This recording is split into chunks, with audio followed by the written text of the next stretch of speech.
আসসালামু আলাইকুম। আমি শিউলি বলছি, চলে আসলাম নতুন আরেকটি ভিডিও নিয়ে।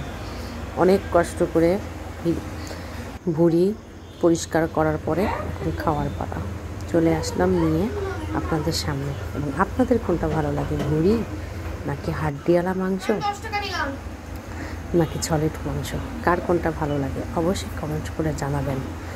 আর ভুঁড়িতে অনেক সুন্দর করে ধুয়ে পরিষ্কার করে রান্না করা কত যে কঠিন। এটা রান্না হয়নি, এটাকে জাল দিয়ে রেখে দেওয়া হয়েছে। মাশাআল্লাহ, কালারটা অনেক সুন্দর এসেছে এবং কেমন হয়েছে অবশ্যই জানাবেন। আমি কিন্তু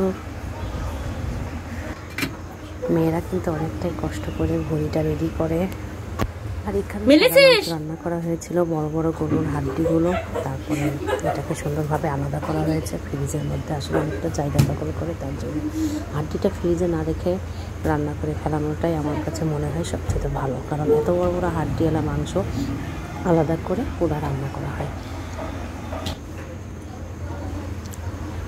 এটা সবচেয়ে ভালো বুদ্ধি। আপনারাও যদি এভাবে না রাখেন তাহলে বেছে বেছে বড় বড় হাড্ডিগুলো একসাথে করে এটাও রান্না করলে খুবই ভালো লাগে।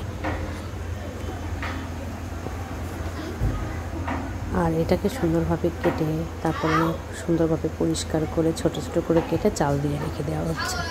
এই ভুঁড়িটা একদিনে বা 2 দিনে আসলে খেতে নেই, সবসময় চাল দিয়ে এটাকে রেখে দিলে হচ্ছে স্বাদটা আরও বেড়ে যায় এবং খুবই ভালো হয়।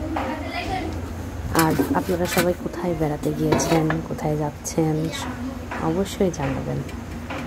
আর সবাই তো দেশে ঘুরতে যায়, দেশে থেকে আবার ঢাকা চলে আসবে, যারা ঢাকাতে থাকে সবাই অনেক মজা করছে।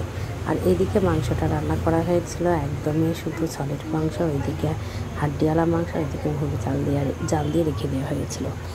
এই মাংসটা মাশাআল্লাহ এত টেস্ট হয়েছিল, মানে বলে বোঝাতে পারবো না। অনেক মজা, অনেক মজা। এটাকেও 2-3 দিন চাল দিয়ে রান্না করে খেলে পারে মাশাআল্লাহ অনেকটাই ভালো লাগে। কুরবানির মাংস আসলেই আস্তে আস্তে জাল দিয়ে অল্প অল্প করে মানে খেতে গেলে এত মজা হয়। এটা যখন পানি একদমই মানে তেলের মধ্যে থাকে, ভাজা ভাজা হয়ে যায়, ভাজা ভাজা মাংসের স্বাদই অন্যরকম। আপনি কিনে যতই খান না কেন এইভাবে স্বাদটা কখনো পাবেন না। এই স্বাদের মতো আসলেই বলা যায় না যে এর মধ্যে আসলে কি আল্লাহ তাআলার অশেষ নেয়ামত। আজকের মতো এখানেই শেষ করব। আপনারা সবাই ভালো থাকবেন, সুস্থ থাকবেন। ও হ্যাঁ, আরেকটা কথা, এই গরমে শুধু গরুর মাংস কেউ খেয়েন না, তার সাথে ফাঁকে ফাঁকে একটু ভর্তা, শুটকি ভর্তা, মাছ এসব খাওয়ার চেষ্টা করবেন। কারণ শুধু মাংস খেলে রুচি নষ্ট হয়ে যাবে একদমই, আর শরীরের জন্য অনেক ক্ষতিকর। তার জন্য ফাঁকে ফাঁকে ইচ্ছা করলে ভর্তা, শুটকি ভর্তা, মাছ টাছ এগুলো খাবেন, শাকসবজি খাবেন বেশি করে, তারপরে আসলে ভালো লাগবে।